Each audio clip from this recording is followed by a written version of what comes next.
Hello and welcome to Follow the Money. I'm Raine Musñgi. Join us as we explore the tools and insights you need to jumpstart your financial journey.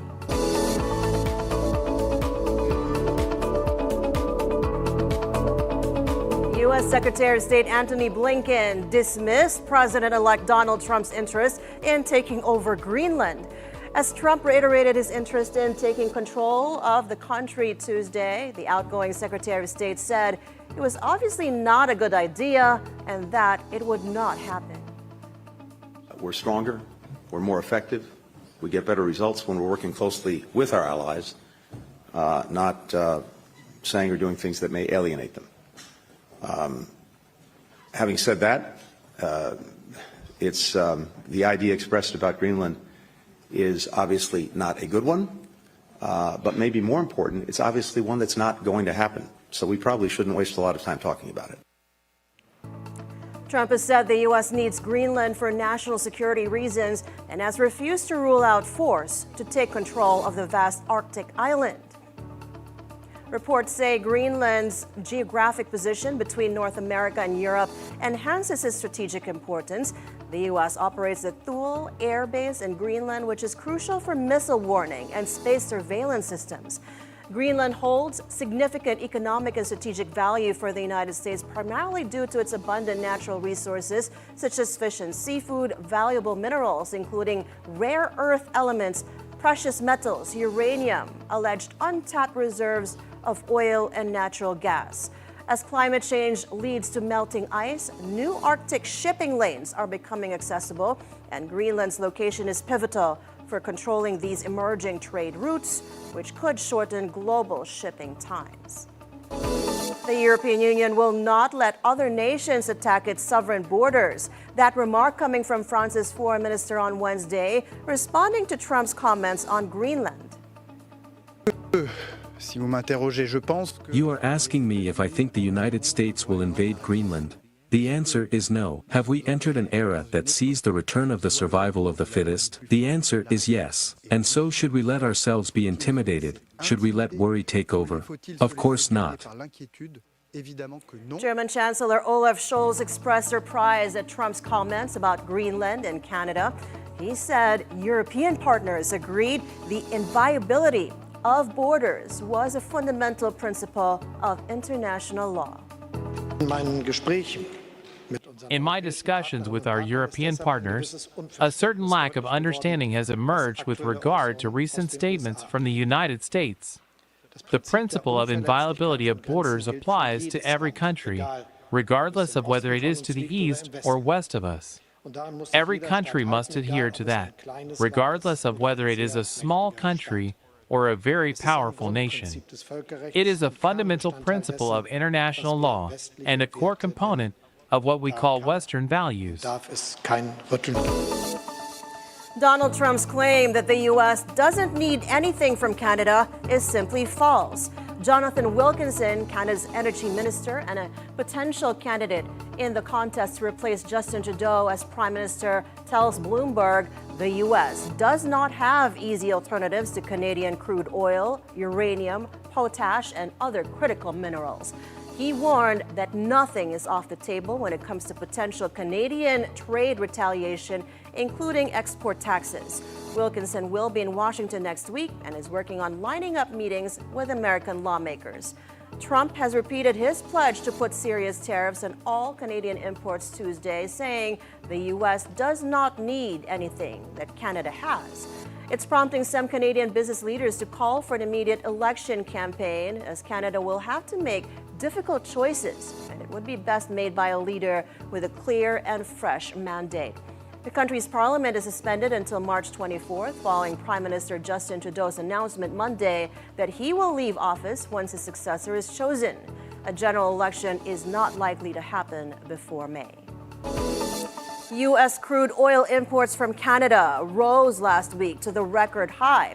That's according to data from the U.S. Energy Information Administration on Wednesday, ahead of incoming U.S. President Donald Trump's plan to levy a 25% tariff on Canadian imports.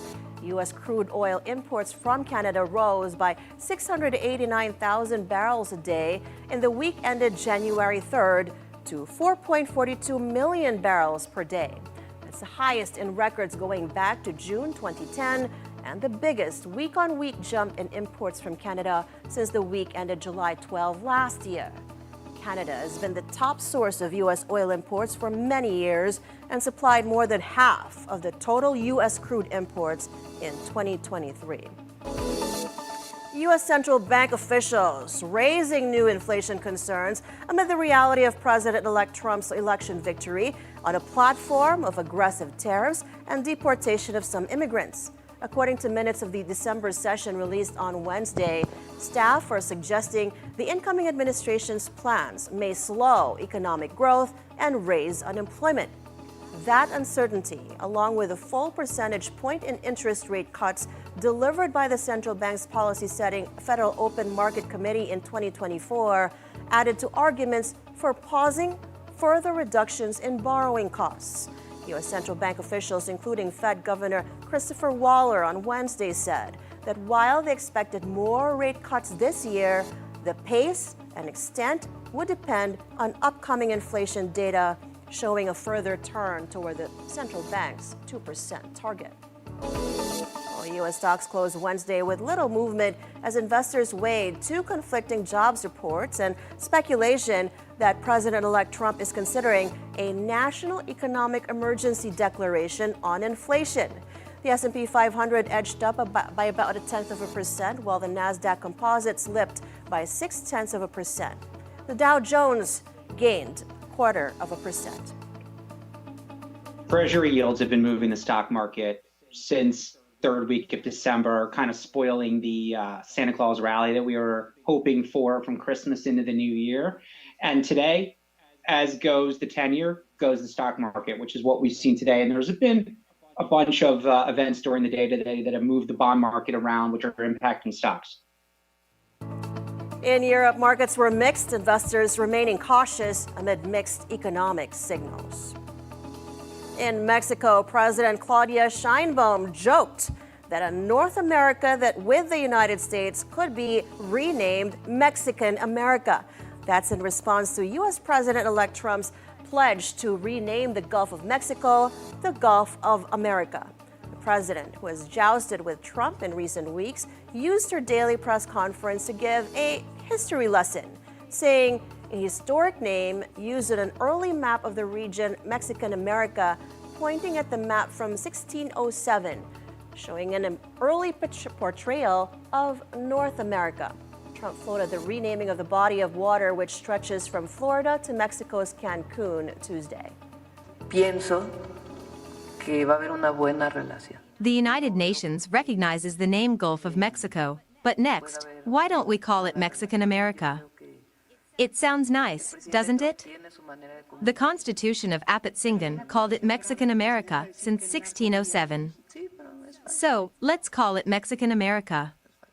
It sounds nice, doesn't it?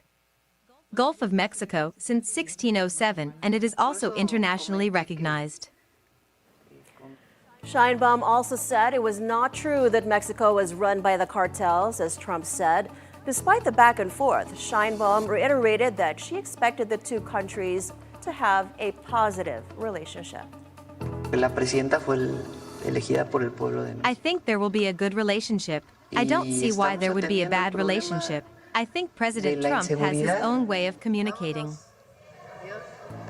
Up next, Philippine business and economy news. Stay on BNC and follow the money.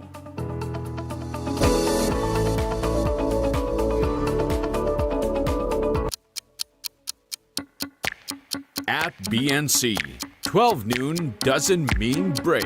We're always ready to give you the latest news. Join Maya Rodriguez, delivering fresh news for you. Price of diesel will increase by $1.45 per liter. Field of flowers covered the square in front of St. John Church. Vendors we spoke to here in La Loma say sales are up this year. News feed at noon, only here on BNC. the latest weather updates and forecast. Could be another tropical cyclone heading towards us at the end of the year. With information to help us understand important aspects about our climate. Can you tell us a bit about the jobs that will actually be produced by this project, not just in the construction, but of course in the actual running of this farm? Weather HQ. Whatever the weather, only here on BNC, the Bilyonaryo News Channel.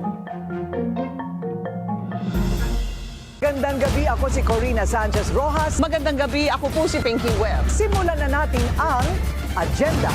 Nasa radyo na, mapapanood, mapapakinggan. 94.7 FM. Nahaharap ngayon ang Estados Unidos sa isa na namang 4 na taong Trump presidency. Death squad rin yan. Binawi niya yung sinabi niya. Ing masalimuot ang buwan ng Oktubre para sa ilang bilyonaryo. Sa bawat issue may anggulo at ang balita may agenda.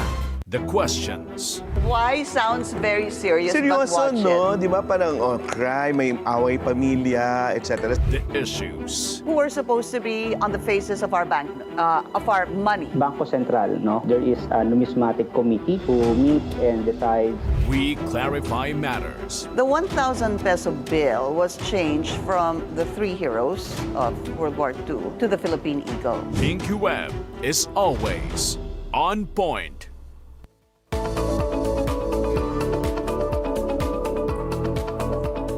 Welcome back to Follow the Money. The Bangko Sentral ng Pilipinas, or BSP, is expected to lower its key policy rate by 25 basis points next month.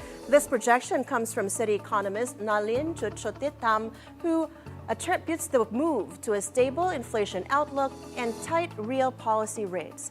He further highlights that inflation is expected to stay within the government's target range of 2 to 4% throughout this year.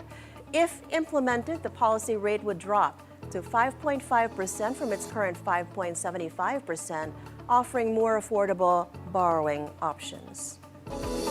The Commission on Audit, or COA, orders the Government Service Insurance System, or GSIS, to recover about 2.3 billion pesos in investments from 3 companies. According to COA's report, these investments were flagged because the companies, which were not named, had no proven profitability from 2019 to 2022. COA warned the investments put GSIS members' contributions at risk and could threaten the fund's ability to pay future benefits. The report also noted that GSIS recorded a 251.37 million peso valuation loss from these transactions in 2023. The GSIS has yet to release a statement on the matter. This issue raises concerns about the need for stricter oversight in investments to ensure the safety and security of GSIS members' funds. The Department of Energy, or DOE, cancels over 100 renewable energy projects because of delays in completion. The DOE says this is part of its efforts to streamline the energy sector. It also warns that more projects could be canceled if they find more delays. Energy Secretary Rafael Lotilla says the move is meant to encourage serious investors who can complete projects on time. Back in the U.S., President Joe Biden's administration plans one additional round of restrictions on the export of artificial intelligence chips from the likes of Nvidia, just days before leaving office. It's a final push in his effort to keep advanced technologies out of the hands of China and Russia. Sources tell Bloomberg the U.S. wants to curb the sale of AI chips used in data centers on both a country and company basis, with the goal of concentrating AI development in friendly nations and getting businesses around the world to align with American standards. The regulations, which could be issued as soon as Friday, would create 3 tiers of chip trade restrictions. At the top level, a small number of U.S. allies would maintain essentially unmitigated access to American chips. A group of adversaries, meanwhile, would be effectively blocked from importing semiconductors. And the vast majority of the world would face limits on the total computing power that can go to one country. The result would be an expansion of semiconductor caps to most of the world, an attempt to control the spread of AI technology at a time of soaring demand. In a statement, Nvidia objected to the proposal, saying a last-minute rule restricting imports or exports to most of the world would be a major shift in policy that would not reduce the risk of misuse, but would threaten economic growth and U.S. leadership. Now, after swinging from gains of 4% and falling 1% intraday, Nvidia closed flat on Wednesday. The sister of billionaire OpenAI chief executive Sam Altman filed a lawsuit accusing him of sexually abusing her. In a complaint filed on Monday in St. Louis federal court, Ann Altman said the regular abuse occurred at the family home in suburban Clayton, Missouri between 1997 and 2006. Altman and other family members deny her claims. She is seeking at least $75,000 of damages plus punitive damages for alleged injuries, including post-traumatic stress disorder, severe emotional distress, mental anguish, and depression. They also called it incredibly difficult to care for Ann Altman, known as Annie, who they said refuses conventional treatment for mental health challenges. Forbes magazine values the co-founder of OpenAI to be worth about $1.1 billion. 2 people are dead, while scores more are reported with significant injuries from fires that have raged out of control across California. Firefighters struggle to contain blazes in Pacific Palisades and Pasadena. The Palisades fire has grown to more than 15,800 acres, more than 4,000 acres bigger since President Biden's conference. AccuWeather pegged the preliminary estimate for damages and economic loss from the wildfires to $52 to $57 billion. Property analytics firm CoreLogic tells Bloomberg more than 460,000 homes with a reconstruction value of $300 billion in LA and the Riverside region have a moderate to very high risk of exposure to the fires. Biden says he directed the Department of Defense to deploy assets to help contain the fires in California, including U.S. Navy helicopters from San Diego, with more resources on the way. We're prepared for anything and everything as long as it takes to contain these fires and help reconstruct, make sure we get back to normal. It's going to be a hell of a long way. It's going to take time.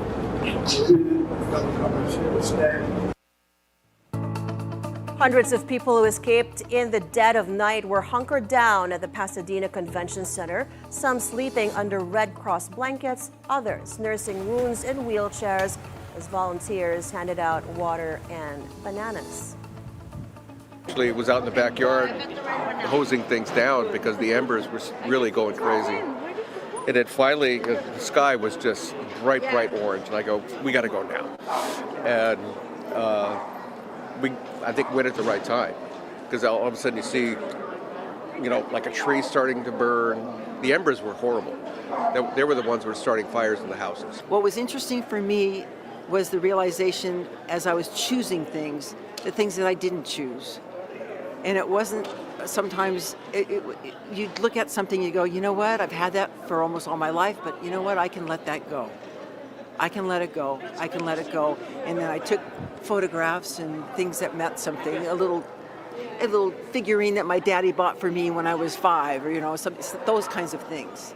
So that was the kind of stuff I was thinking about and the realizations that I had when I was going through that. Well, it's kind of sad, everybody's lost, not just this community, the community next door. I'm sure all the people up there have lost everything. It's just pretty devastating. This is pretty devastating. I don't think LA's seen anything like this before. We need our governments to be more proactive about these wildfires. They're happening every single several times a year. There must be some things we can do to try to mitigate this. Please, fire hydrants are empty. Firefighters are doing everything they can, but we need to do things more proactively before. And that is it for today's edition of Follow the Money. I'm Raine Musñgi. Thank you so much for watching. Keep it here on the Bilyonaryo News Channel, always on top.